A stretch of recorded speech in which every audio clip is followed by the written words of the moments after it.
Hey guys, this is Juan with the Cine-Men Movie Podcast, letting you know that this episode is brought to you by San Marcos Mexican Restaurant, located right here at 2301 Southwest 59th Street in Oklahoma City, Oklahoma. Check them out 7 days a week. Wednesdays, $5 margarita days. It's the best medicine to get you over that hump day week. And don't forget, mention to Abel that the Cine-Men Movie Podcast sent you and get 10% off your purchase. Great food and even better customer service. It's the only dine-in restaurant of the Cine-Men Movie Podcast.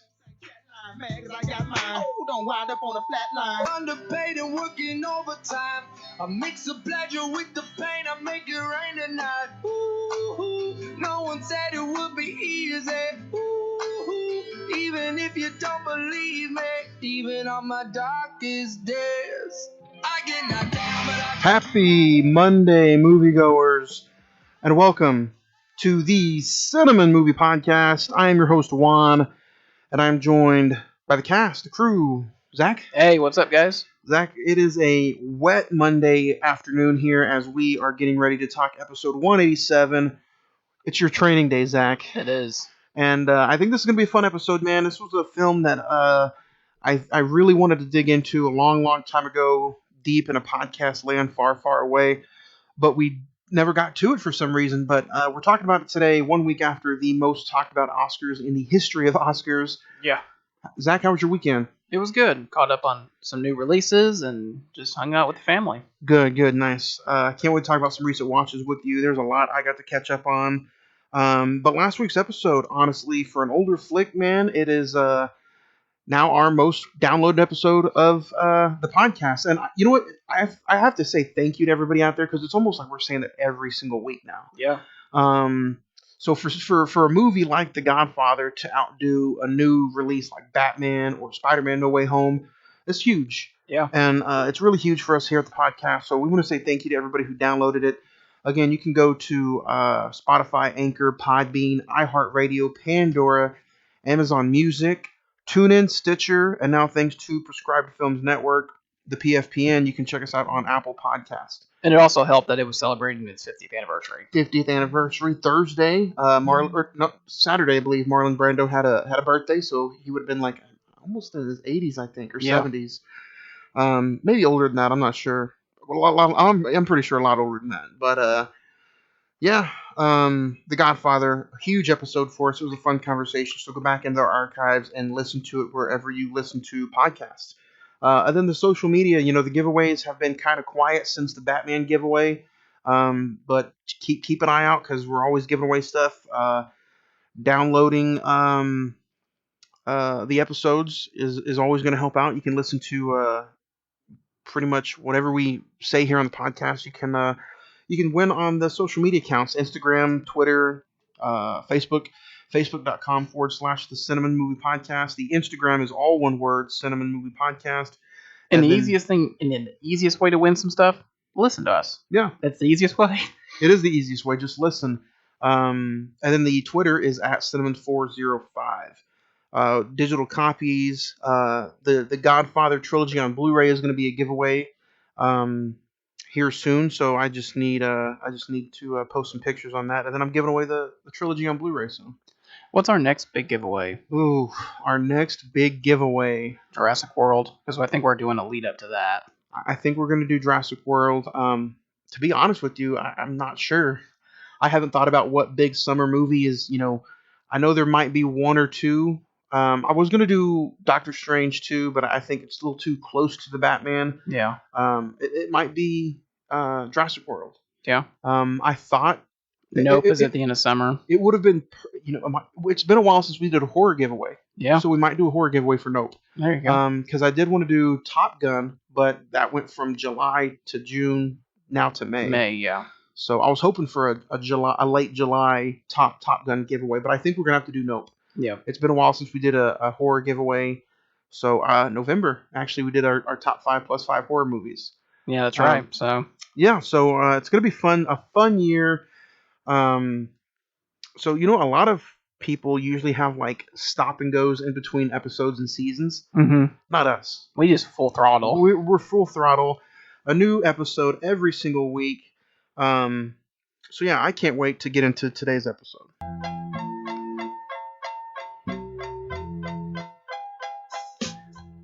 Hey guys, this is Zach from the Cine-Men Movie Podcast here talking about our good friends over at Rodeo Cinema.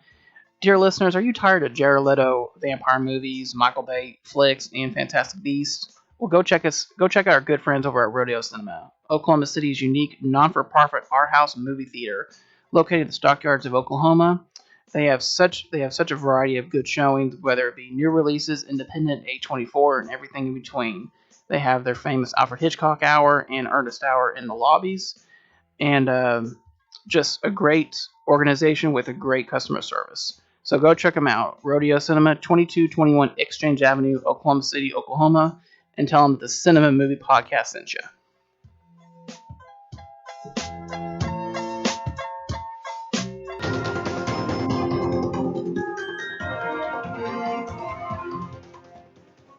All right, man. After last week's debacle that was known as the 2022 Oscars, I'm going to touch on a little bit, and then you can give your two thoughts. Will Smith resigns as a member of the Academy, which means he can still be nominated. He can still be be welcomed to the Oscars, but he cannot vote. Yeah. Punishment? Are you just ready for it to be over with? I mean, at this point, I think you know how the next year he was supposed to present the award for Best Actress. He won't do it. He's not gonna. He probably won't do it. I don't think he'll even go. I think at this point he's probably been blacklisted. He's been blacklisted. I mean, you hear about all the different projects. Bad Boys 4 is basically on hold indefinitely, and all the different projects that he's had lined up. I think it's just there's a Netflix project that's put on hold. It's just everything's on hold right now. I don't think things should be on hold. I don't think that should be happening. People make mistakes, But this is the world we live in now. You make a mistake and you pay for it. True. So, but I think it's just one of those things. So I mean, it's true. Yeah, he's going to end up paying for it. The good thing is he doesn't have to give the Oscar back. Yeah. But let me ask you this: if he did have to give it back, I don't think anybody would accept it. Nobody wants to win an award like that. No. I think it would have just been vacated.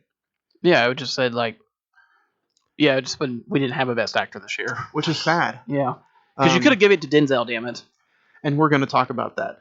But in all other news, I think we're just ready for it to be behind us. Yeah. Chris Rock tickets were through the roof. He's the one benefiting from all this. And that's the thing. I mean, you think about just like the whole aftermath. He's got free publicity from this. I mean, like his tour is going to blow up like nothing. Yep. And it has done actually that. Bruce Willis retires from acting. Yep. Due to early signs of dementia, right? Aphasia. Yeah. So, but let's be honest. I mean, what was the last Bruce Willis movie that was quote good or watchable? Truthfully. I have one of them down there. There's one called like Survive the Night or some shit that he came out and did with Chad Michael Murray.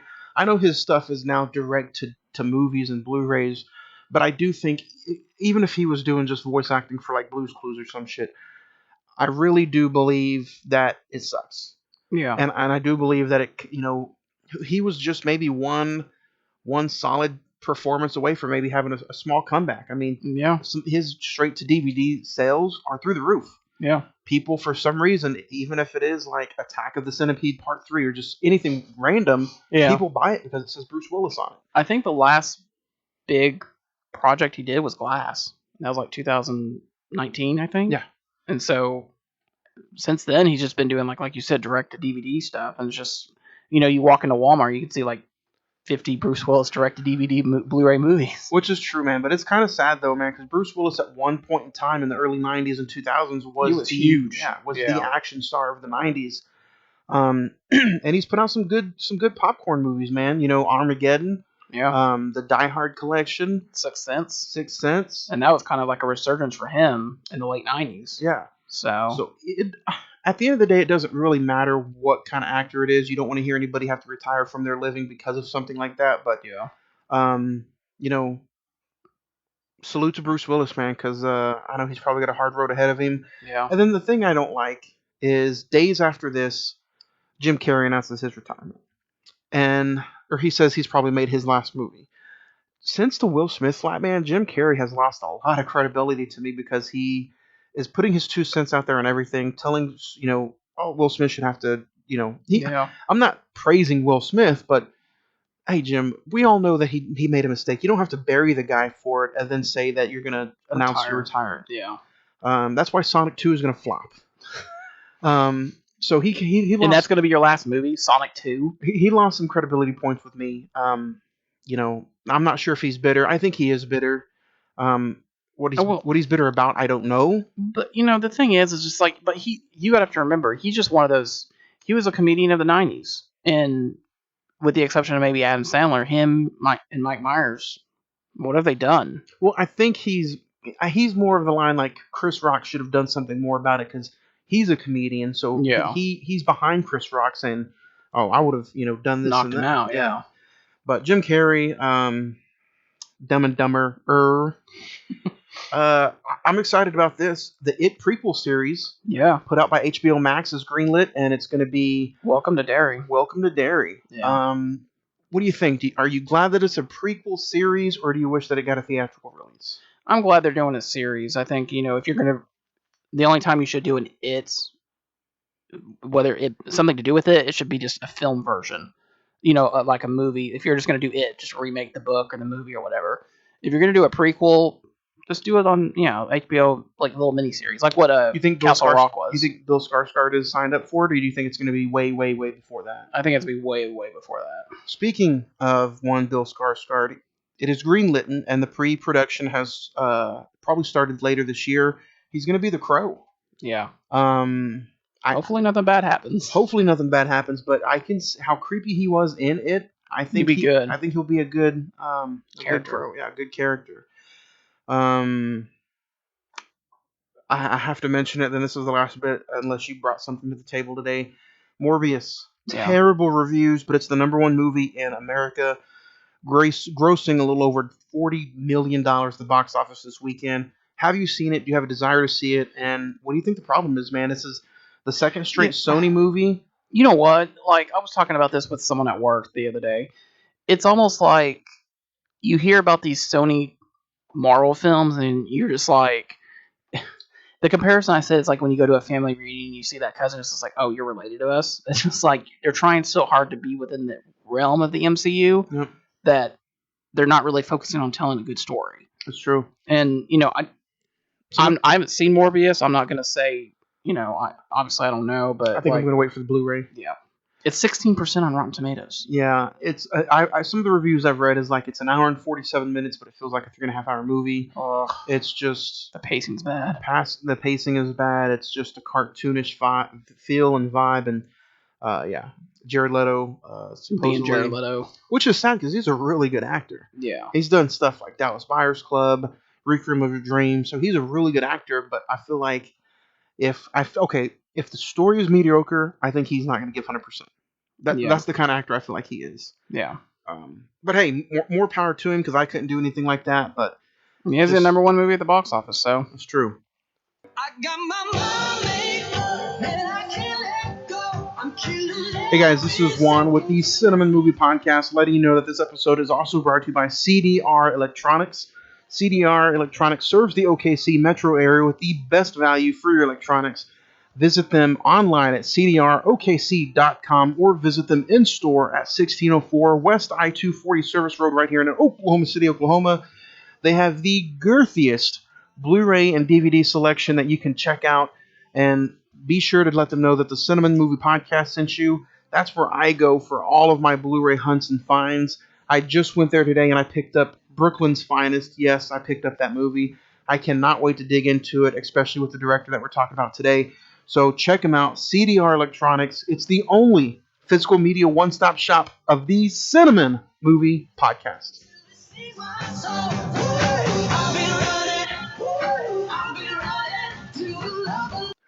All right, Zach, let's get into some recent watches of the week and weekend.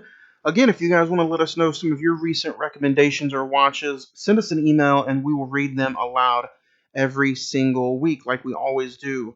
I'll go too fast. I honestly didn't have a lot that I checked out. After last week's episode in the Oscars, I was a little drained, but I checked out Halloween 2007 for the Friday the 14th podcast episode. If you want to hear my thoughts on Halloween, go back and listen to the episode. It came out Wednesday. You can check it out on the YouTube page at Imawasa One Productions. The Eyes of Tammy Faye. Have you seen it? No. Mediocre at best. I really don't see the hype behind her Oscar win. I don't know, man. It was a decent movie, but I don't think I'll ever watch it again. And even for it being Jessica Chastain, the performance was...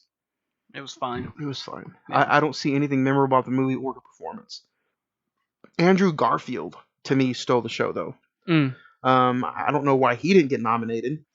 I feel like him and Adam Driver are just like one step away from an Oscar.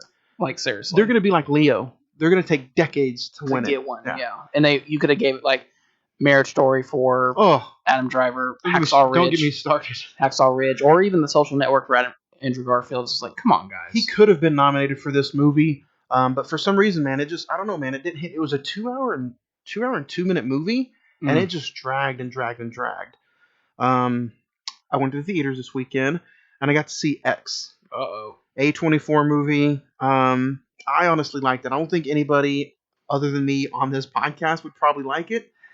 Maybe you, Zach. I don't know. You Judging by the trailer, it looks like a Rob Zombie movie. It does have a Rob Zombie feel, but it's more A24 vibes than anything. Okay. It's gross. It's grotesque. It's bloody. It's nasty. But I loved it. I honestly thought it was amazing. Ty West did a fantastic job directing. Kid Cudi, who I was like, why is he in an A24 movie? It's okay. The cast was amazing. Cinematography was shot beautifully. There's some almost every other shot is dedicated to a classic horror movie. Nice. And I loved it. The score is creepy. The soundtrack from the 70s music, amazing. I think we'll have to wait for the Blu-ray release, but I think this could be an episode. It's really, really interesting. I know when we get emails all the time about A24 months, so I gave it a 9 or an 8, I think, though. All right. Right after the first watch. So the Batman, X, those are 1 and 2 for this year. So far.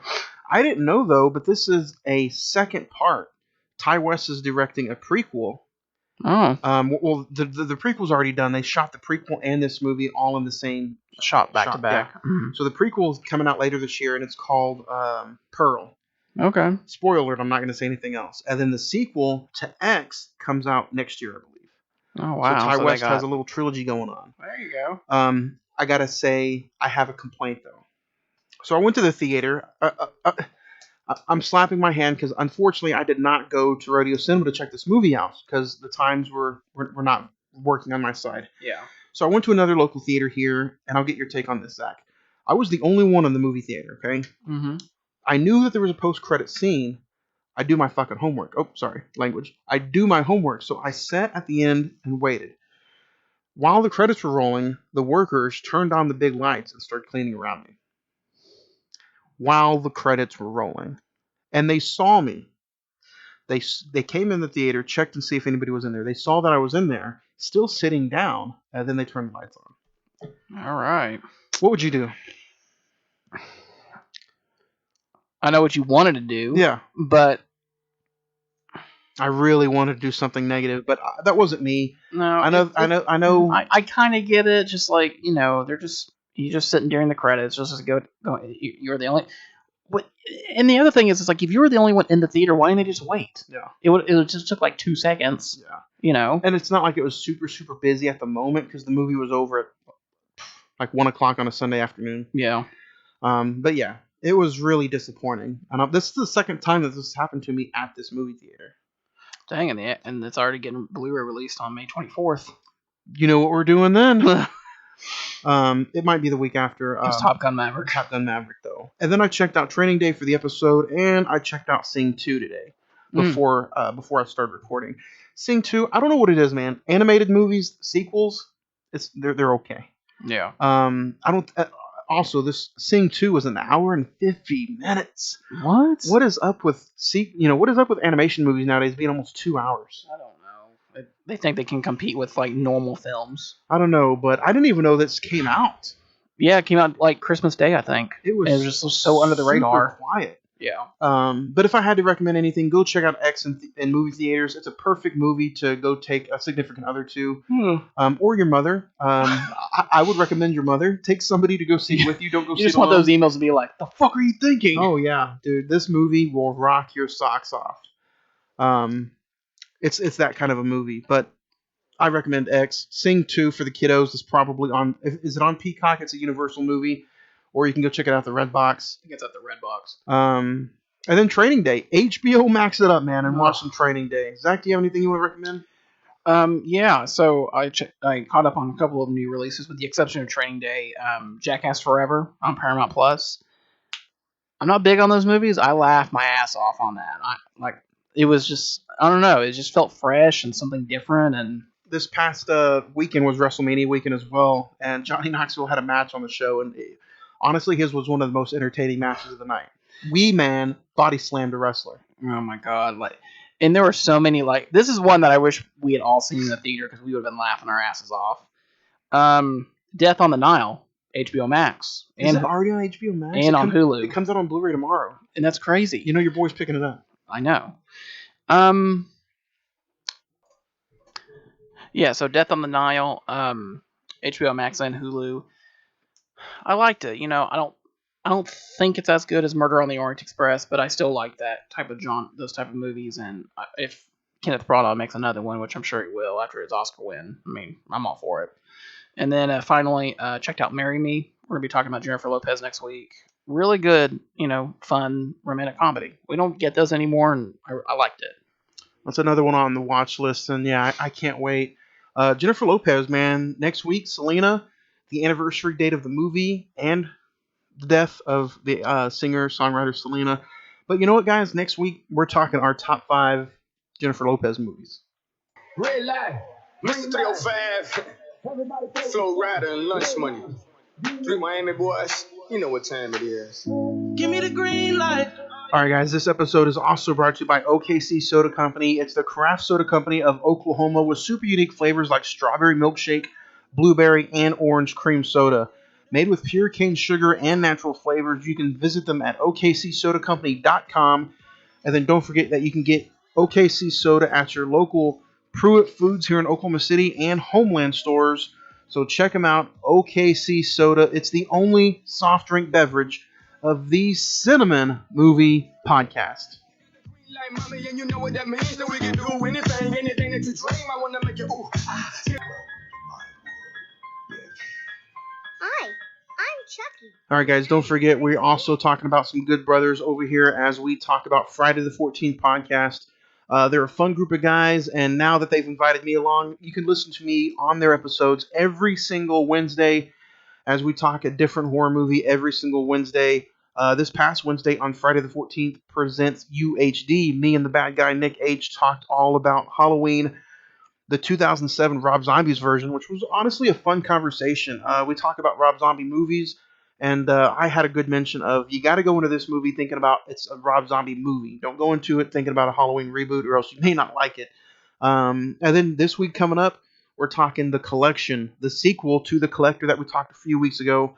So this Wednesday, April the 6th, me, Nick H, and Mr. Fuentes talks all about The Collection this Wednesday on Friday the 14th. Also, check out their YouTube channels and all of their social media, Friday the 14th podcast, or check them out on Imawasa One Productions. Fun group of guys and some fun conversations talking about a horror movie every single Wednesday. Boys, get down here with me.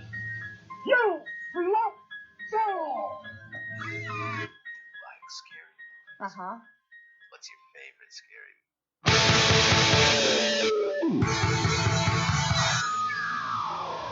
All right, now we have some facts by Zach. Zach, you got some fun facts about Training Day? Yep. So the word bleep, F, is used 211 times throughout this film.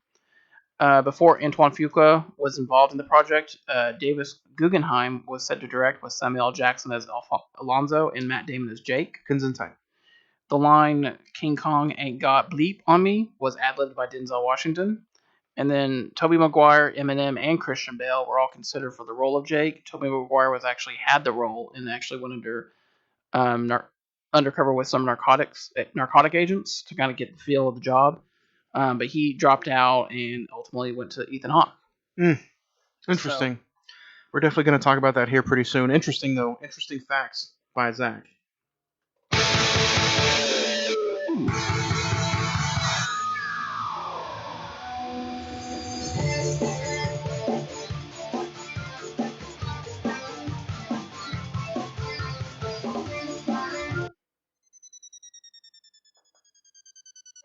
And the moon hits your eye like a big pizza pie. That's amore. All right, guys, don't forget that we are also sponsored by the great Red and Blues Pizza.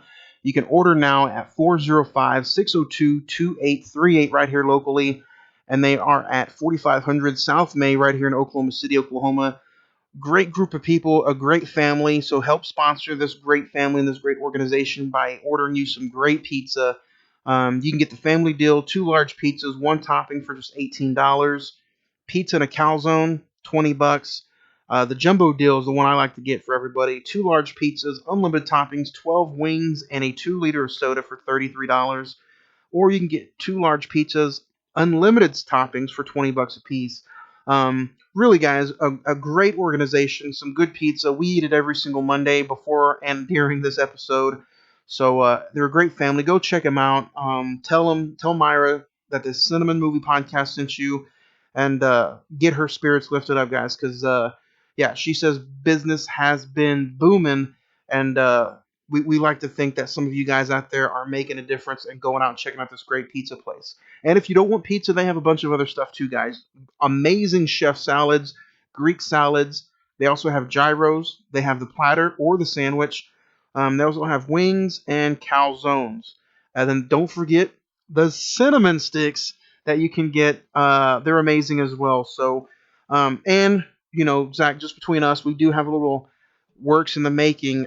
Expect to see a top 5 pizza on there here pretty soon. There you go. So your own pizza, your own pizza named from the Cine-Men Movie Podcast, the top 5. It should be fun. So go check them out. Red and Blues Pizza. It's the only pizza of the Cine-Men Movie Podcast. When the world seems to shine like you've had too much wine, that's amore.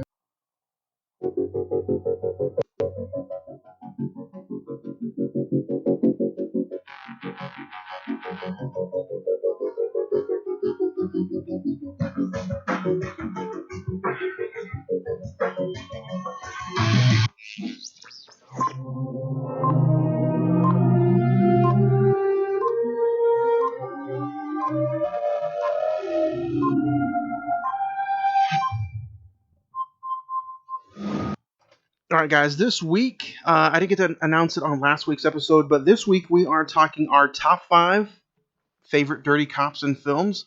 These characters are nasty. They're gruesome. They are two-faced, and I think it's going to be fun. Zach, when you first heard about this top 5, it was unique. But what did you think? I thought that was really good idea, just considering the subject matter of the film we're talking about today. So Nice. I have just 2 honorable mentions. I don't know if you do. You have any? no. I'm going to rapid fire through these right quick. Ethan Hawke, Brooklyn's finest. And then my official honorable mention, Eckhart from Batman 1989. The one who turned in and let old Jack Napier have it. So yeah, those are my honorable mentions. If you guys want to play along, send us your top 5 dirty cops at CINEMEN921 at gmail.com. 5. Number 5, Zach, you want to start off with number 5?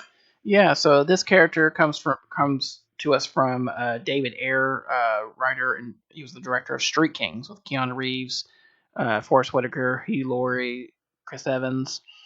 It's Forrest Whitaker's character, Captain Jack Wayner. Wayner. Truthfully, like a lot of these characters, you truly believe that, and Granted, these are all spoilers for all these movies, so just be aware for that. You really think he's on Keanu Reeves' side and helps him out and everything, but the twist always comes, and you're just like, ah, damn. And from what I remember, I haven't seen this movie in a while, but they have a really good fight at the end of the film. That's why So Ethan Hawke from Brooklyn's Finest is just an honorable mention. I had to go out and go pick it up today, so thank you, CDR, for you keep my addiction alive. yeah, Number 5 for me is, and I honestly had a hell of a good time with this list. I don't know about you, yeah. but it was a really fun list to put together. Number 5 for me is going to be Nicolas Cage, who plays Terrence McDonald as in Bad Lieutenant. I didn't pull up the year. Damn me. But he is such a nasty, just bad guy that you want to hate. This is, of course, a remake from the Harvey Keitel one from In the 80s, 80s, 1992. 90s, So this yeah. is a remake. Eva Mendes, how funny enough, is also in this movie. Val Kilmer as well. But I have not seen the Harvey Keitel version, so I'm just going to put Nicolas Cage for Bad Lieutenant in there is mine. He has a drug problem, gambling problem, pretty much everything you need to have to be a dirty cop. But it's just a really fun movie, honestly, and it's one of Nick Cage's lost gems, if you will. It's free on IMDb TV if you want to check it out. So number 5, Bad Lieutenant, Nicolas Cage. He is my number 5.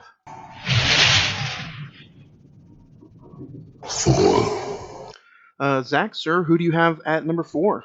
Number 4, this actor's played a lot of bad guys in his career, most notably a $2 billion film.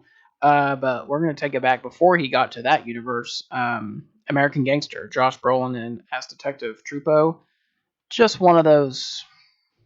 Which one was it? The guy with the mustache that blows his brains out at the end of the film when he's figured out he's getting caught, like everyone's going down. Oh, it's you said the name already. Trudeau. Okay. Yeah.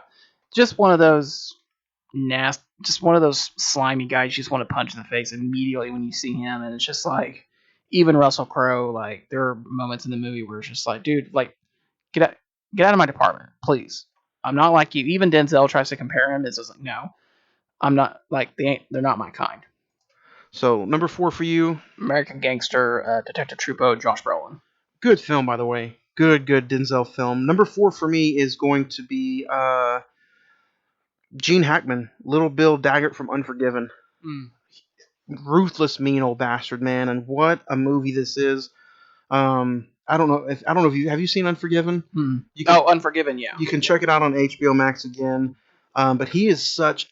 I don't know if he's a dirty cop. I guess you could probably put him as a dirty cop, but he does everything his way, and he's a ruthless dude, and I don't really want to give away too much, but Gene Hackman, who is usually an actor that I really, really like, and I like him in this movie, but he makes it so easy to hate you. Yeah. He makes it so easy to hate you. So that's my number 4, Gene Hackman as Little Bill from Unforgiven. 3. Zach, sir, who do you have at number 3? Number 3 is a film that, I'm going to be honest, I don't think no one's ever heard of, honestly. I did get to check it out in the theater when it was released back in 2008. Number 3 is going to be Jimmy Egan, Colin Farrell from Pride and Glory. Oh, nice. Very, very underrated police procedural film with Edward Norton, John Boyett, really good cast. Just kind of overlooked, honestly, just considering, I guess, what was coming out at around the same time. But this is not really a character that you just want to, you kind of just admire just because of how ruthless he's willing to go to protect his family, to protect his career, and, basically lie to his family just to save himself. And I think it's kind of I don't want to give away the ending, just the ending of it is just kind of like, well, that's kind of, it's brutal and sad at the same time. So I'm check it out hopefully soon. Number 3 for me is going to be 2 actors, 2 characters in the same movie. Mel Gibson as Brett Ridgman and Vince Vaughn as Anthony Lorenzetti from Dragged Across Concrete. A underrated 2018 movie. Two cops get suspended after they beat and brutalize a black man in an arrestment, or as they're arresting him. So you can imagine they're kicked off the force for being racist and being too outlandish. Now the movie, check this out. The movie is 2 hours and 40 minutes long, but Jesus. it's a tremendous movie. It's from the same guy who directed Bone Tomahawk Oh. and Brawl in Cell Block 99. So it's a brutal movie. Honestly, they hold back no punches. It's rated R, but Mel Gibson and Vince Vaughn, you're like, who would want to watch that? They're perfect together, dude. I don't know if you've ever seen the movie. Probably never even heard of it. I've heard of it. I've It's never seen it. It's brutal, and these two are some dirty, rotten cops. And honestly, the chemistry between these two is pretty good. So that's my number 3. Vince Vaughn, Mel Gibson, respectively. From number 3 for me from Dragged Across Concrete.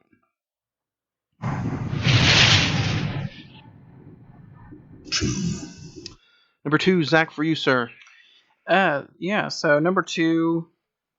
Honestly, we're probably gonna have the same number 1, number 2, just depending on where they fall.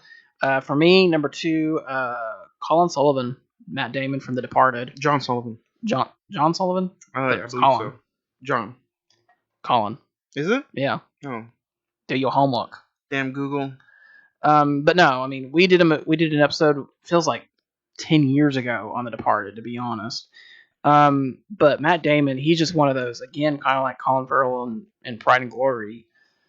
He's very career focused. He doesn't care who gets in his way, and lives are lost, and ultimately he gets what he deserves by the end of the film. So He does, but man, do you hate him throughout the entire movie. yeah, He is a dirty rat bastard. That's my number 2, is Sullivan from The Departed. and he's a very good opposite of Leo, Yeah. who's he's gone undercover, but he's just full on like taking on his place and his role with him and Jack Nicholson. And then by the end of the movie, when he's the only one who knows Leo's undercover, you're like, man, you rat bastard. I know. It's so frustrating. But you know what? I don't think he would have been able to do his job as good if it was not for, who do you think I'm going to say? Mark Wahlberg. Mark Wahlberg. Yeah. If it was not for Mark Wahlberg, I don't think Sullivan is as good as he is. Yeah. Matt Damon. And really, you could put Mark Wahlberg's character in there too, because by the end of the film, you're kind of like, well, is he or is he not? And yeah. But man, yeah, such a fun conversation. This is one of those movies where I really feel like I could go back and talk about again. Yeah. So I'm glad we have the same number 2s. Sullivan from The Departed.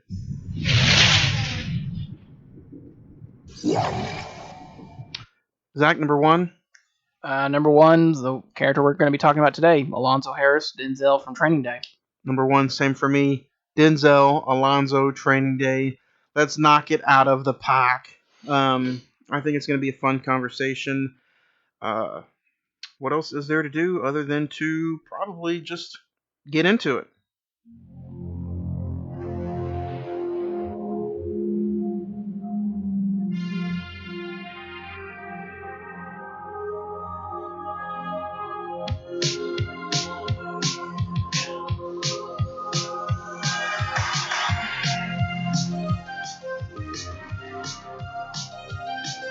But before we get into it, let's talk about the director. We are in the director talk. Let's sit in the director's chair. Antoine Fuqua. Zach, let's name off some of his movies. Yeah, so Antoine Fuqua, I think, I was looking at his filmography before coming in here, and I think both of us have pretty much seen his entire filmography, maybe with the exception of 1 or 2. He had 2 films in the late 90s, The Replacement Killers and Bait in 2000, which I don't think either of us have heard of. This is his probably breakout directorial debut with Training Day. 2003, Tears of the Sun with Bruce Willis, which is a really good war movie. I don't know if you've seen that. I need to see it. I haven't seen it. King Arthur, which I haven't seen. Shooter. Which King Arthur? The one with Clive Owen and Keira Knightley. Oh, negative. I try to stay away from Clive Owen. Yeah, me too. Shooter, which is, yeah. I think both of us can agree is a very good film. Brooklyn's Finest, which you've mentioned. I'm going to rewatch it actually probably tonight or tomorrow. Olympus Has Fallen, which is a very, really cool like action thriller that I feel like, yeah, it got like 2 shitty sequels, but, you know. It's a good first movie. Yeah. The Equalizer films, 1 and 2 with Denzel, obviously. Amazing. Southpaw with Jake Gyllenhaal, the boxing movie. Yep. The Magnificent Seven with Denzel, Very underrated Western. awesome. Infinite, I don't think you saw that on Paramount Plus. Now hold on a second. I watched the first hour. I couldn't finish it. Right. I don't know what it was about. Mhm. I know what it was about, but I couldn't finish it. Man. The Guilty, which I saw on Netflix with Jake Gyllenhaal. He's a 911 dispatcher. Very intense film. Like you're just like gritting your. Isn't Jake Gyllenhaal in Ambulance, which is almost like the same thing? It's the same exact thing. And then his new movie, which will be Apple TV Plus later this year. Damn it. Emancipation, which is Will Smith's movie. So I guess we'll see how that turns out. Interesting. So. Honestly, if I had to pick something that was just my favorite movie that I could probably just watch over and over again, I would pick either of the Equalizers, Magnificent Seven, or what we're talking about today, Training Day. I would say Magnificent Seven, the first Equalizer, and probably Olympus Has Fallen. And Training Day. Speaking of Training Day, IMDb has it at a 7.7.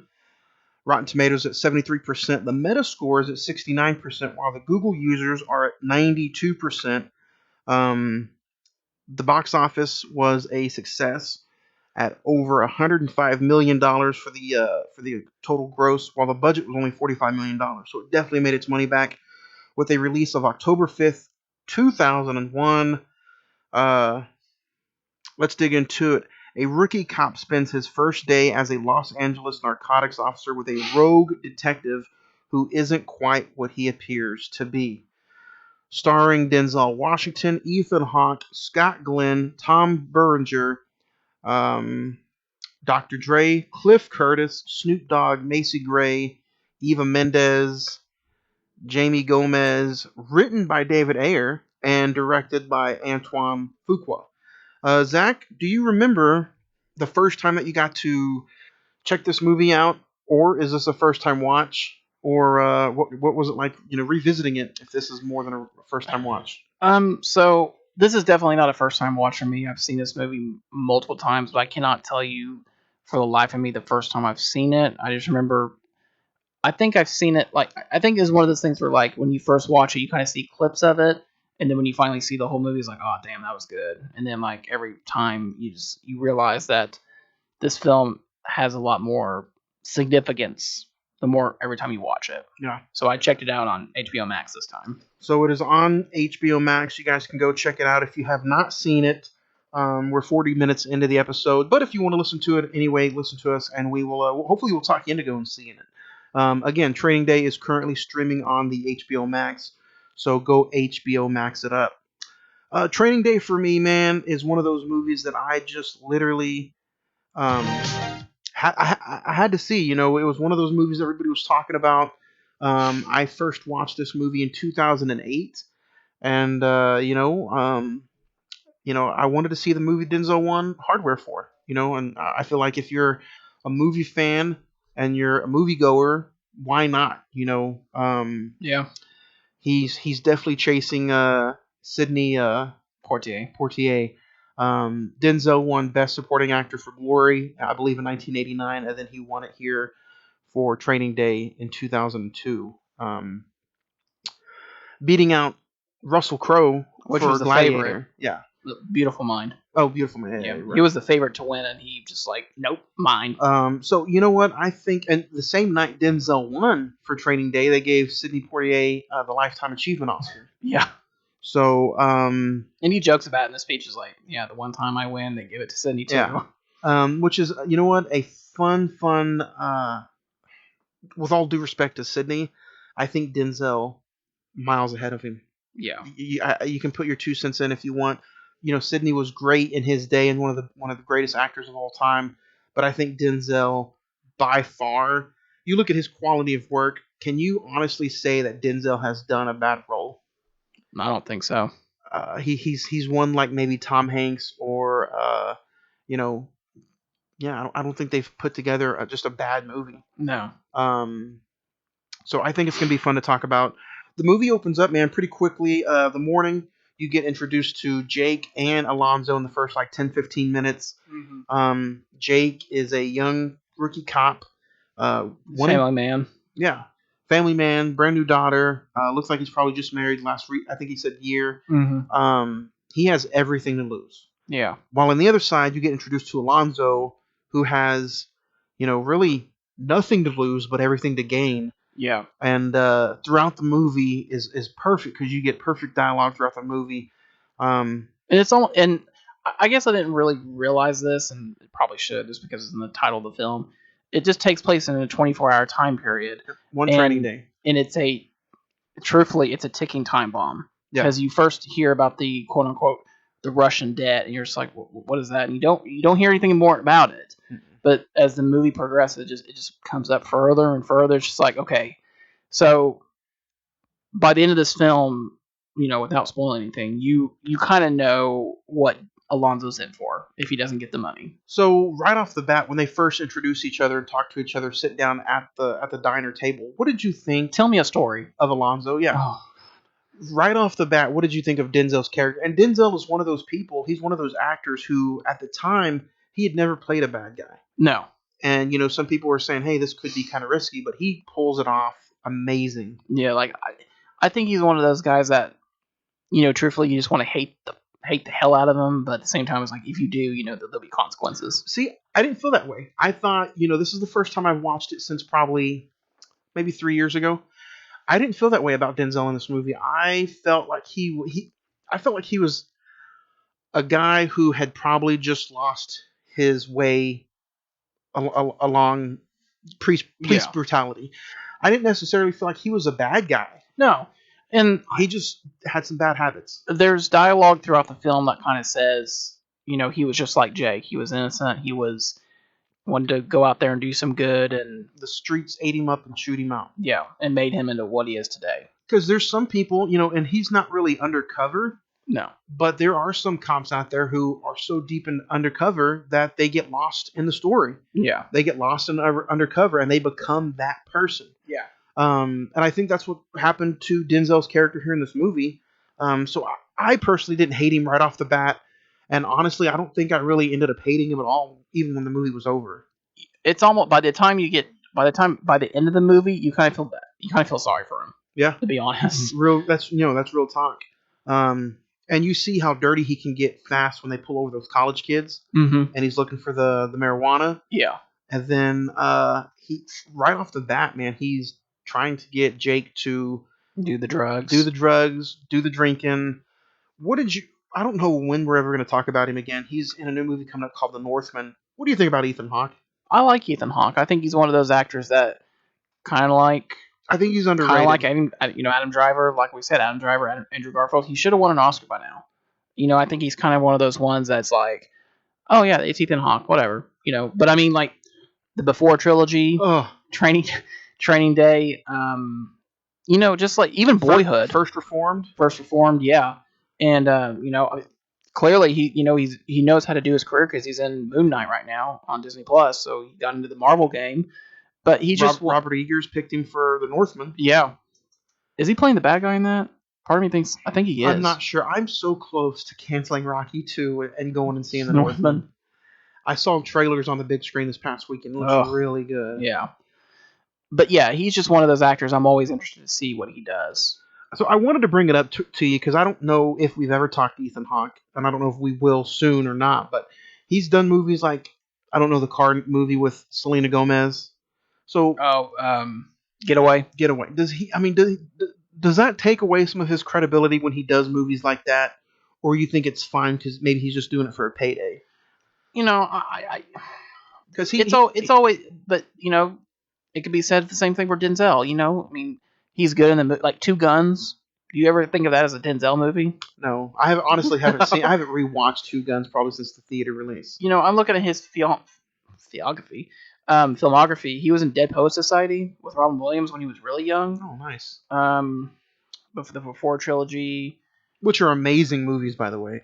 Very well. I shouldn't say underrated. They're highly critically acclaimed. Taking Lives with Angelina Jolie. Oh yeah. Lord of War with Nicolas Cage. Good movie. Brooklyn's Finest. Daybreakers. He's one Daybreak. You know what? Daybreakers is, I think, underrated. Yeah. Willem Dafoe's in that. Let's see. Oh, Sinister, which I think is a very underrated horror film. The Purge. He was in the first Purge. Yeah. Boyhood. Tremendous movie. He does a lot of independent films. Okay, I just wanted to make sure we're on the same page. That I'm not the only one who thinks he's kind of underrated. Yeah. No. And he's gonna be a Knives Out 2 later this year. Nice. So when he's in full force, the dude can act. yeah. He's got some chops on him. So you pull over the college kids, you see how dirty Denzel is, and then you finally go and meet Roger. Yeah. And this is where, which is played by Scott Glenn, this is where you start seeing the skeletons come out of the closet. Yeah. Who do you think Scott Glenn is? Before you really find out who he is, do you at the point do you think he's a drug dealer? I thought he was an ex-partner. Okay. I've always thought that, but then it's later confirmed what he is. But Go ahead, spoil it. I mean, again, for a 22-year-old film, he is a drug dealer who's selling drug. Probably sold the kids that they pulled over earlier in the day drugs, and Denzel was he says he watched him sold drugs for 10 years or whatever, and so we finally got him. It was very fulfilling. Yeah. You also get him more and the less of not only selling to the kids, but you get a good vibe of what is he hiding. Yeah. There's a good chance that Alonzo is sniffing around something, and I think he's bringing Jake in to see if he could figure it out. Yeah. Yeah. Or how Roger reacts to him being in the house. Yeah. I don't know. I loved, and I don't know if you caught on this. I loved the little snail story about how he flicked the snail, broke his shell, and he came back. I think that was kind of a metaphor for Alonzo. He went out. He was just like Jake. Went out on the streets. It broke him, and now he's bigger, badder, and tougher than he ever was. There's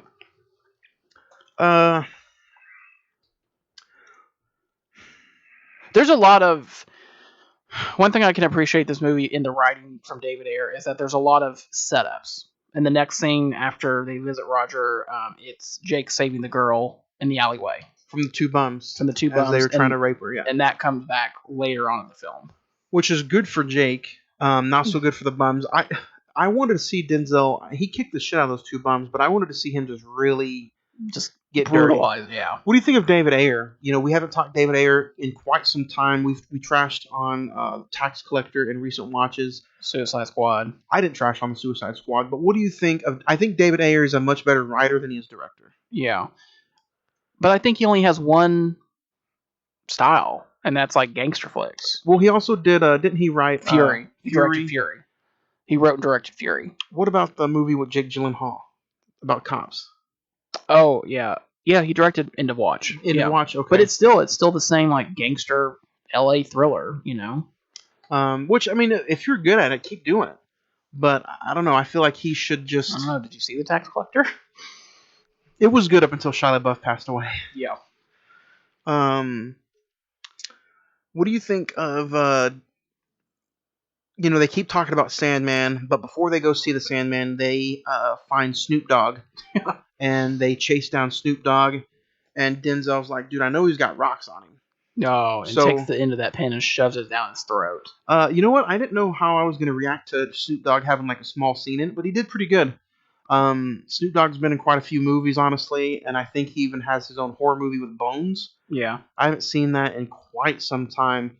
But what'd you think of the little old Snoop Dogg chase with Ethan Hawke? I thought it was enough. He didn't need to be a major character. And it's the same with Dr. Dre. They're both in the movie for about 10 minutes. Right. And I think that's all you need, truthfully. It's just, different. One thing that this movie does show is like the different aspects of the narcotic game, whether it be selling, dealing, actually buying or whatever. And they go all over town. They don't just pick on one race. Yeah. That's another thing I like about this movie is, Denzel and, and I didn't know Antoine Fuqua had connections to where they used actual gang members in the movie. Yeah. And they let Denzel and Ethan Hawke spend some time with those actual members on the streets. Yeah. So it was pretty cool seeing that and seeing how the chemistry worked. And after after you hear about Sandman, you go to Macy Gray's house. Yeah. What did you think of how dirty, and even that scene for me made me feel a little uncomfortable with how perfect Denzel is and how Macy Gray's like, y'all ain't cops. And Yeah. he's going there looking specifically for money.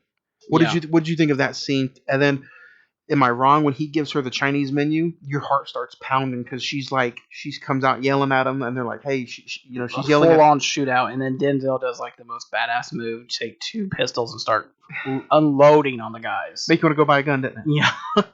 There's a lot of not only intense sequences in this film, but there's a lot of good quotes. Obviously the big one is you want to go home and you want to go to jail. Yep. But then he's always trying to preach to Alonzo's trying to preach to Jake, in order to protect the sheep, you got to catch the wolf. And do you want, basically at the end of the day, do you want to be a wolf that's catching wolves? So Only a wolf can catch a wolf. yep. I do like that how preachy, if I can use that word, Alonzo is in this movie. Mhm. Even though it's not the right word that you want to hear, or the word that you think you want to hear when you're talking about preaching, Yeah. the dude can preach. Whether with that, or Jake's just like, so this isn't justice. It's just what, let the animals wipe themselves out. Yeah, God willing. That's Yeah. what it comes down Yeah. to. And you know what? I don't know, man. The chemistry and the dialogue when they're in the car together, Mhm. it doesn't matter what scene it is, it just flows. It feels right. Yeah, it just feels like you're listening to a real conversation. Yeah. It's like they're not even thinking about it. They Yeah. make it look so easy. Mm-hmm. Looking at this movie, man, it was only nominated for 2 Oscars. Ethan Hawke for Best Supporting Actor, and then Denzel for Leading Role, and he won. Good or bad move? Do you think it should have been nominated for Best Picture? Do you feel like it was that worthy, or do you think it's just is it right to call this the only thing good about? Oh, this is the movie that Denzel won for.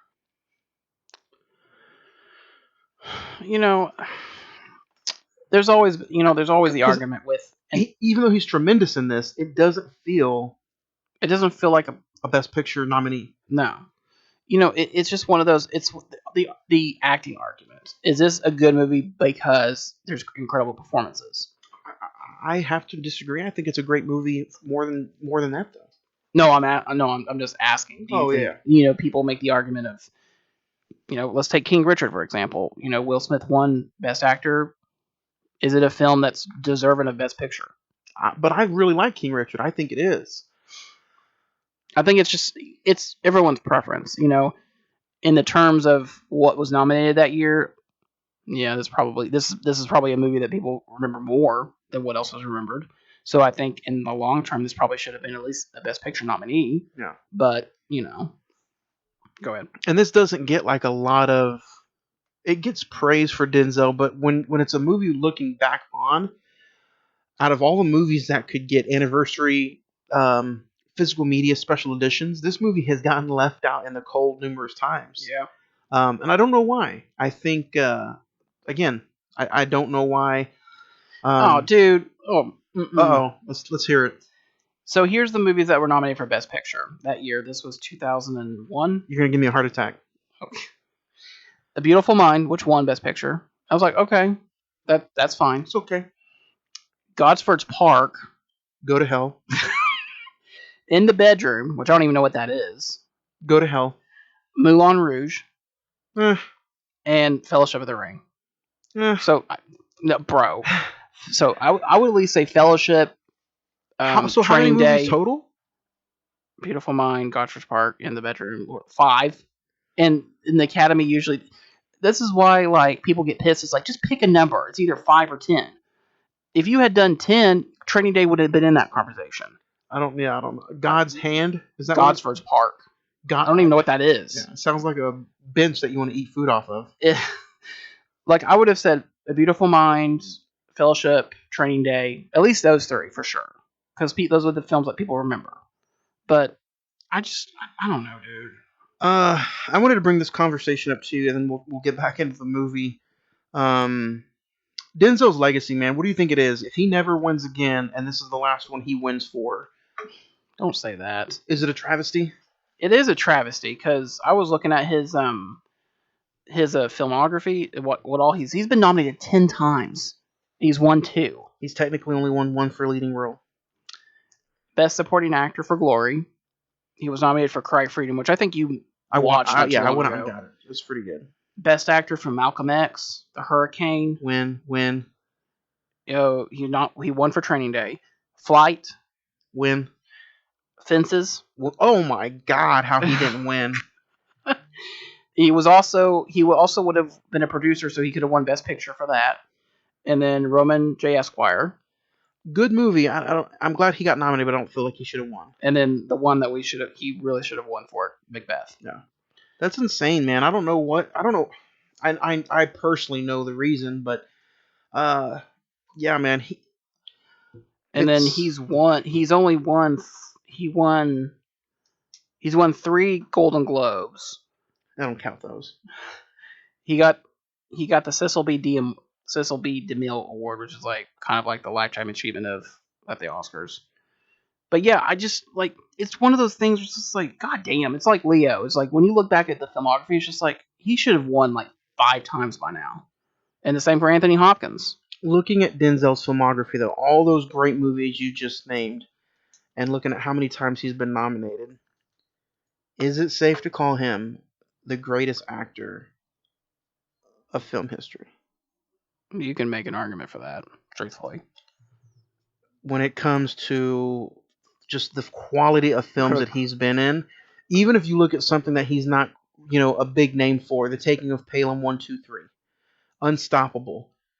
Those are still. I like those movies. Book of Eli, exactly. Yeah. Those are still good quality movies. They're not films that They're not movies he's going to win or be nominated for, but they're good movies.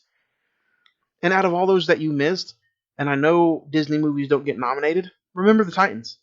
Yeah. How perfect is he in that movie? He's incredible, and it's just like, you're right. He's done some films like The Taking of Pelham 1, 2, 3, The Book of Eli, Unstoppable, Safe House. Those are still good movies. Inside Man, Spike Lee. The Manchurian Candidate, Man on Fire, which I think is Out of Time. Yeah. John Q, which is a very good hostage thriller. The Pelican Brief. Yeah, just we're gonna just to kind of give our Fallen with John Goodman. Yeah, some great thriller suspense. We kind of text messaged off the air, and we're gonna do a top 5 plus 5 Denzel movies later this year. So just be on the lookout for that. We're gonna dedicate a whole episode of a profile pick to the GOAT, man. We were talking about last week as The Godfather being one of the greatest movies of all time. I think you can put that title in front of Denzel's name. Yeah, I would agree, because not only does he have the pedigree, he has the name behind him, and he's a commercial and box office success. Because I know there for a while, he brought in people like nothing. Mm-hmm. Just because of his name. It was like, oh, Denzel has a new movie, let's go see it. The Preacher's Wife? Yeah. The Bone Collector, yeah. The Siege, He's Got Game, Courage Under Fire. Yeah. Oh, Philadelphia. Oh, how could you forget that movie? Mm. So let's go back to the movie. Denzel takes the cash. Ethan Hawke is finally starting to realize that, hey, he's not all he's really pointed out to be. Yeah. 48 minutes in, you go and visit Sarah, Eva Mendes, who you also visit baby Lonzo. Yeah. I don't know if that's his name, is Lonzo Jr. I didn't even know Eva Mendes had a name in this until it said credentialed Sarah. Yeah. I was like, okay. But almost in the same time, you get Ethan Hawke. Jake is, he spends the afternoon with Lonzo Jr. We'll just call him Jr. because, Denzel goes in there, does his thing. Yeah. The girth. And then almost right after you meet the wise men. What did you think of that meeting, of Denzel meeting like Tom Berenger, which I don't know if anybody else in that Did lineup. you for a quick second when you saw Tom Berenger, I was like, was that Jack Nicholson? No. It looked like Jack Nicholson, dude. But you know what? Some people are like, who the hell are they talking about? That's a big name. Tom Berenger. Yeah. Huge in his day. 80s, 70s, big time actor in this movie. What'd you think, even though he's only in it for a cup of coffee? I like It's a good I name. like that we finally get the backstory of what's the Russian deal. How did this come about? His hot-headedness going to Vegas costing. Yeah, and I think the wise man is just like, dude, you fucked up bad. And listen, if you don't have that money, and he's like, no, I got this. It's like I think in their eyes, he's already dead because there's no way. Yeah. You know. I'm gonna bring this up a little bit later on, but shooting Roger and doing the job, where Denzel gets his other, narcotics division. Dr. Dre and some others are in there. It turns dirty and it turns bad real fast. Yeah. What did you think of that little get up? I feel like it was maybe a little too long, but I thought it was pretty good. I feel like they spent a little too much time on it. I just think by that point, you truly in that moment it shows. It doesn't matter if he was a drug dealer or not. I mean, he killed another human being, and so even Jake was just like in the car, just like, dude, that's not justice, that's murder, and there's no. You say there's no line to it, but there's clearly a path that you do not cross as a cop, and so I think even in that moment in the car conversation is just like, I can't trust this dude. He's gonna rat me out. We got to get rid of him. Yep. And even Dr. Dre is just like, just put a bullet in him right now. It'll save us all the time.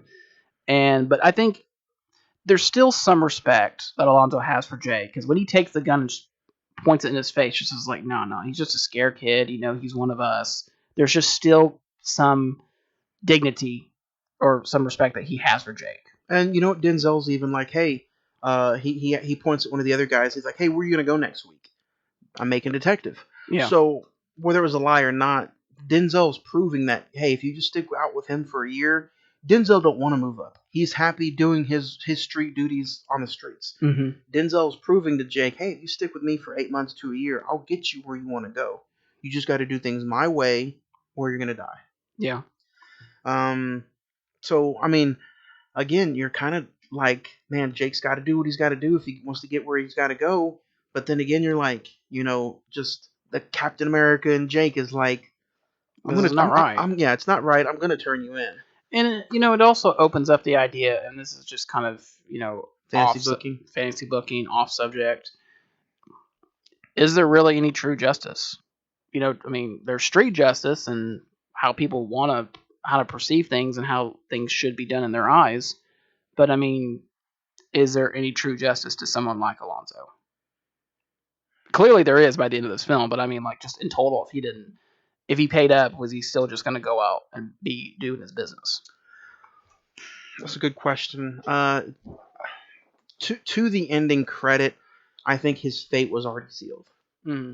Money or not, I think his fate was sealed. Yeah, because they said that he was like a somebody in the Russian mafia. Yeah. Did you think this movie needed the Russian mafia story, or do you think it would have been pretty cool with it not dealing with it? Because I know if you don't have the Russian mob story, you don't kill Roger and you don't go hunting for money. But do you think it still would have looked pretty cool without the Russian mob story? Truthfully, one way you could have gone is you could have took the Russian mob story out. Jake brings him in, and a fate worse than death is that Alonzo goes to prison, and he probably gets killed by the people that he put in there. That's good. Yeah, that's a good point. So I'm gonna bring this up just because it is. I never watched it. You ever see the TV show? No, with The Extreme. Yeah. With Bill Paxton. That's why I brought it up. They kind of do. They like kind a of Lethal Weapon thing. They do the reverse of. Bill Paxton is the white. Dirty cop. The dirty cop, and you have the young African American good cop. I've never seen it. I know it was on Apple TV. I was on Apple TV for a while. Part of me wants to watch it just because of Bill Paxton. This is the last thing he did before he passed. Did they just get to one season before he passed, or did it not even make a season? They made a whole season, so he did the whole thing. And then I didn't even know this. Did you know they're doing a prequel to this? I did not. It's going to be about Alonzo and Jake's position during the Rodney King situation. Oh, so where did you hear this from? Who's directing? Who's starring? We don't know. It's kind of a prequel. A prequel's been greenlit. It's going to take place during the Rodney King riots and just shows how Alonzo becomes Alonzo. That would be pretty interesting. Hopefully, it's not a series. Do you think It's a movie. It's a movie. Yeah. Do you think do you think Antoine's in the driver's seat? Let's see. In October 2019, it was reported that Warner Brothers was developing a prequel to Training Day. The prequel follows a young Alonzo in the late April 1992, 2 days before the verdict of the Rodney King trial and the LA riots on February 28th of this year. The prequel, named Training Day, Day of the Riot, has started production. No name, no cast or anything. It's just in production. Interesting. So, but do we need it? We're going back to this argument of these movies that are 20 years old are getting prequels, sequels, everything else. I don't think you need it. No. That's one of the best things about Training Day is Lonzo being so dirty and so dysfunctional. You don't know how he got there. You don't want to know. Yeah. It's always scarier if you don't see it coming. Yep. Let's talk about the bathroom scene. We get meeting to the Smiley in the Smiley. Latins. Yeah. And the Cliff Chicanos. Curtis. Yeah. Which I think is personally my favorite scene of the movie. Yeah, because it just you visited East Side LA, West Side LA. Now you're going South Side LA and you visit the Latins and Denzel. I feel like Denzel is more at home with the Latin community. Maybe because of Eva Mendes and Mm-hmm. And I didn't know, but at the end of the movie, you find out that he was married to Eva Mendes. Oh, was he? Yeah. So. Oh yeah. The news bulletin. The report. Yeah. So, again, my favorite scene of the movie: Denzel and Ethan visiting the Latins. Smiley. What'd you think? Come to find out, the young Latin girl that he saved is her cousin. Yeah. Smiley. And I thought that was just a great callback. It was just one of the what's the correct word you would say nowadays? Like gang member, one of the posse. There you go. I like the posse word. He tries to steal Jake, and then she takes out. I think it's Letty. Is that her name? Maybe. Oh, Fast and Furious prequel. Family. He takes out her little wallet. It's just like, dude, is this your little cousin? Oh yeah, because he's searching him before they, We're gonna blow his brain off. They are, because they're closing the curtains. Yeah. They're closing the shower curtains so they don't fuck up the floor. And yeah, he's about to fucking die. Yeah. And then they search him and find his cousin's wallet. Yeah.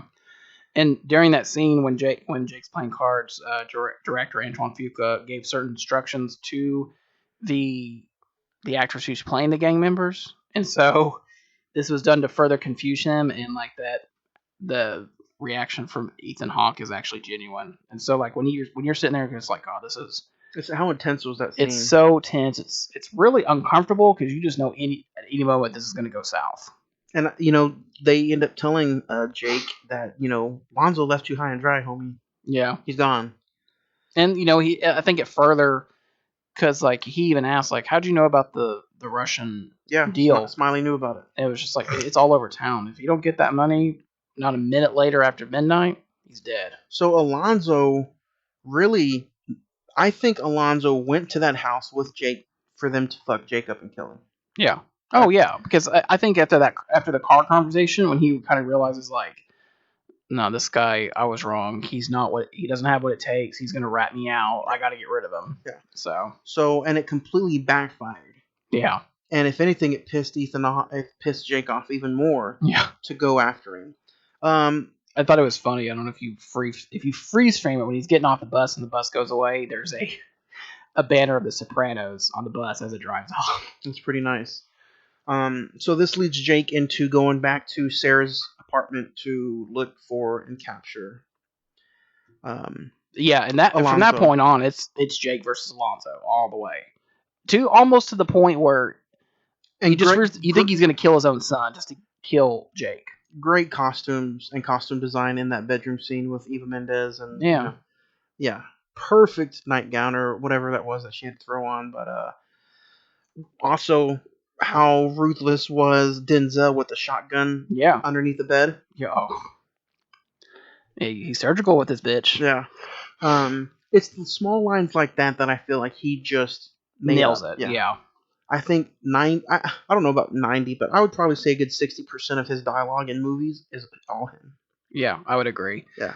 And even then, that fight continues all the way like on the rooftops, and when it gets to that part where like he is throwing like lawn furniture at each other. It's just like, damn, it got brutal, and it got brutal fast. And to the point where, you think Alonzo's won, and Jake jumps on the car, makes him crash, and just knocks him out, basically. What did you think of that final scene of Alonzo's got the money, he's on his way out, and then out of nowhere, Jake just lands on the top of the hood? I mean, Were- he's were- either gonna run, or he's got to get to Alonzo somehow. Were you okay with the final fight sequences? Yeah. Oh yeah. And so and finally, when I think, and one of the things that this movie does beautifully is the community isn't fooled by Alonzo. Oh, no. I think he lets him do his thing, but at the end of the day, they let Jake go. They say, just get on out of here. We'll deal with this. And I think that surprises is Alonzo, because he's like, I got this neighborhood under lock and key, but no, you don't. It's almost like they were waiting for their moment. They were waiting for something like this to happen. Yeah. And so let's talk about it. The speech that this movie is probably most famous for. You think this is what got him the Oscar, or do you think there was another scene that got him the hardware? I think this is his Oscar scene. It's just he's powerful. He's scared. He's irritated. He's angry, and he knows he's desperate. He's desperate, and I think his time has run out. But not only is he showing all these emotions at the end of the scene, but he's also desperate. But he's also trying not to show it because of who's around him. Yeah. Because he knows that if he comes back to that hood, that apartment complex, and they know that they're not going to be afraid of him. No. But it's just so surprising that, I know Ethan Hawke got nominated, but I feel like also maybe he should have won something too. But at the end of the day, it's all Denzel. It's the Denzel show. Yeah. And that's what this movie is. I think you could put anybody in there with Denzel in this movie, and I think he still would have nailed it. Yeah. But yeah. And even something to the effect of Jake walking away from Alfonso, and when he's calling his name, saying, "Hey, I need that money," and just the look on his face is, I think he's not only is he afraid for his life, he's also just sad that this is the opportunity that he desperately wanted is not at all what he got. Correct. So yeah, I think that speech, King Kong doesn't have shit on me. I think that is the speech that won him the hardware. It's also unfortunate because he's done so many other great memorable things afterwards. Yeah. But I completely enjoyed that scene. What about the scene? Did you think, rewatching it, do you remember him getting gunned down by the mobsters, or do you think that he was going to get gunned down by the neighborhood? Yeah. I remember him getting out, but I just remember him being like shot to death at the end of the film. And the ironic thing about it is when you start hearing the radio broadcast, is like, Detective Sergeant so and so Alonzo died valiantly or was gunned down, and they highly acclaimed. Yeah. Probably got a Medal of Honor or some kind of award like that. What do they give police officers? But people didn't know what he truly was.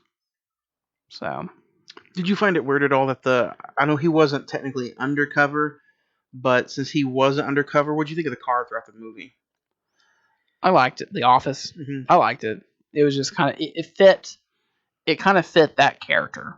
Yeah. The kind of laid back, but I'm still the type of boss who will do anything. So. I don't know if you saw it, but the alternate ending. Yeah, Smiley confronts Jake about, "Hey, don't tell anyone about this."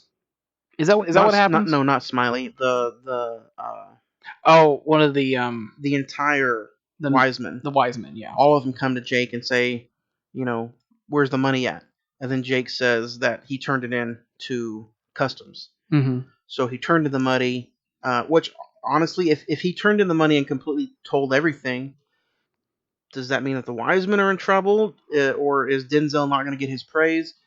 But I like the original cut. I'm glad that the alternate ending was just that, an alternate. I'm glad they didn't use that one. Mm-hmm. So, yeah, I don't think you needed that. I just think Jake going home, just him surviving the day was enough. And then Denzel, I will say, getting gunned down was brutal. Yeah. I I personally don't think it could have went any other way. But yeah, what about you? Did you like the ending? Did you like the gun down and then him just pulling up and Like you said, his fate was sealed. Truthfully, even if he had gotten the money, I think they were still going to kill him, just because of the way they described who that Russian was. So and then what a 24 hours. Jake pulls up and finally goes home. yeah, What do you do after? Like, let's do some I more get out. fantasy. You quit? I quit, dude. I would be out of there like next day, resignation, because that is just. I mean, I understand like what Alfonso was talking about. Just you have to protect yourself. You have to just the person that you love. You just have to bury it deep down. But I mean, that's a tough job. Yeah. You know. But yeah, man, you have a and let us know out there, guys, what you think of Training Day. Let us know some of your favorite scenes, or send us in your star rating. We already have some star ratings for Training Day, so send them in, and we'll read them at the end of every show, like we do every single Monday. Any favorite scenes, Zach, that you want to name just a few of before we go into some emails? Um, the bathroom, Smiley's house, I think is a great scene. The alleyway scene where he saves the girl and Denzel comes in and just says, "Oh, you think you're tough shit. You know what they do to you in the booty house. You know." And just the conversations between Lonzo and Jake, just the whole like the psychology battle between the two of what's ultimately. Oh, there's a great cinematography scene where when they're the ambush of Roger, and they shut the blinds, and Jake is covered in light, but Alfonso has like a little bit over his eye. It's just like like the darkness has consumed him. Right. And while Jake is still pure, if you want to say, great scene. I would have to say I do like the scene in the alley where they beat up the bums and save the girl. The Smiley's house to me is one of my favorite scenes of the movie. And then if I had to name one different, it would be the dialogue in the office again in the car, but it's where he says no to the marijuana scene, and Denzel just stops in the middle of a traffic light in a four-way, and he's like, "That is life or death. You tell somebody no on the streets, if you're undercover, they'll blow your brains out." Yeah. Again, just the dialogue, man, between Ethan Hawke and Denzel. Man, it's just some really good scenes. And if you think this is just a dirty scoundrel cop movie, it's not, man. It has so much thought behind it. Like Zach said, some cinematography shots are amazing, and I think it's just it's a shame that it hasn't gotten a nice 4K release. well, not only that, but just a nice anniversary release. Yeah. Like Warner Brothers is putting out any and everything, and it's like Training Day is kind of getting lost in the shuffle. Yeah, I think so. I don't know. But yeah, you guys send us in your star ratings because Zach, man, it's time. What's your star rating for Training Day? I mean, truthfully, I really enjoy this film. It's not one that I go back to, but when I hear people say they haven't seen it, I'm just like, what? Have you ever seen Training Day? What did you think of it when it was announced just a few weeks ago? I was just like, yeah, let's do it. I haven't seen it in its entirety in a long time, and this recent watch kind of just solidifies, just like, not only is this like a great cop movie, but Denzel, man, god damn, that's why we're gonna have an episode about him later this year. I'm giving it a 9, man.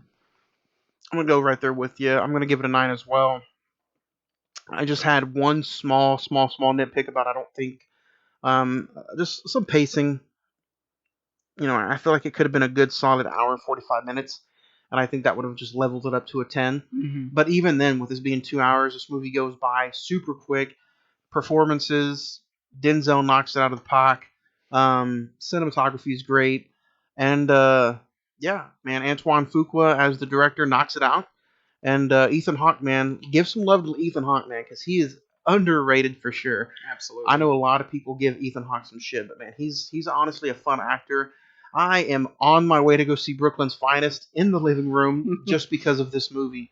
So, yeah, let us know, guys. Training Day, me and Zach give it a 9. Let us know your thoughts and your star rating. I think it's going to be fun reading into some emails. So, again, send us in some emails at CINEMEN921 at gmail.com.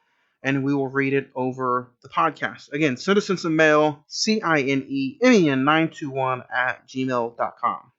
Mail Ooh, the mail's here. That means we get to see our old friend, Mailbox. Mail, Zach. Let's get into some emails, and then we will call it a day and talk about what we're doing next week.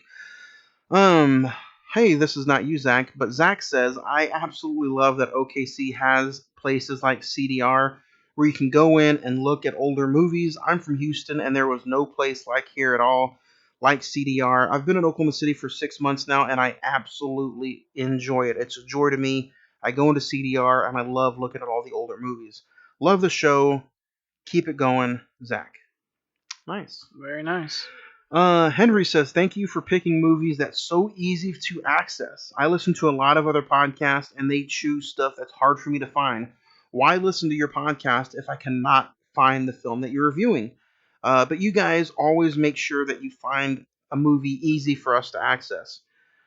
Well, I like that. I don't know about you, but that kind of makes me feel good. Yeah. Yeah. We're doing that really the whole month with pretty much everything we're doing with Training Day, Selena. I think we're still going to do the Nice Guys, and depending on how Johnny feels by the end of the month, Rocky 2. So. But you guys always make it easy for us to find the movie. And another reason that you guys are awesome. Training Day gets an 8 from me. Nice.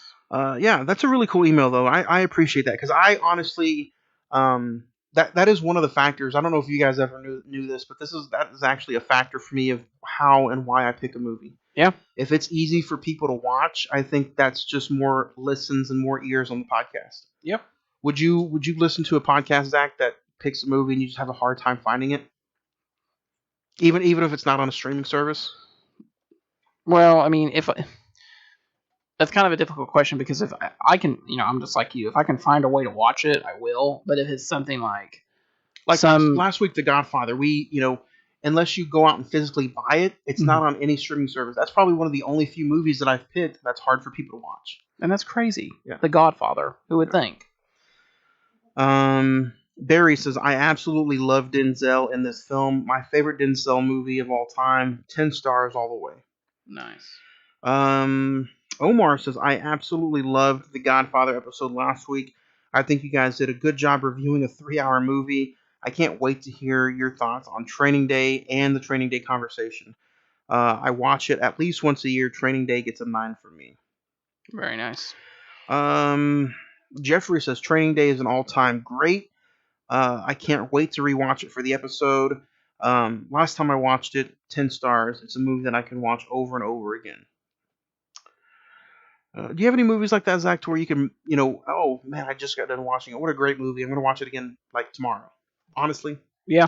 Creed, Jurassic Park, Public Enemies, Casablanca.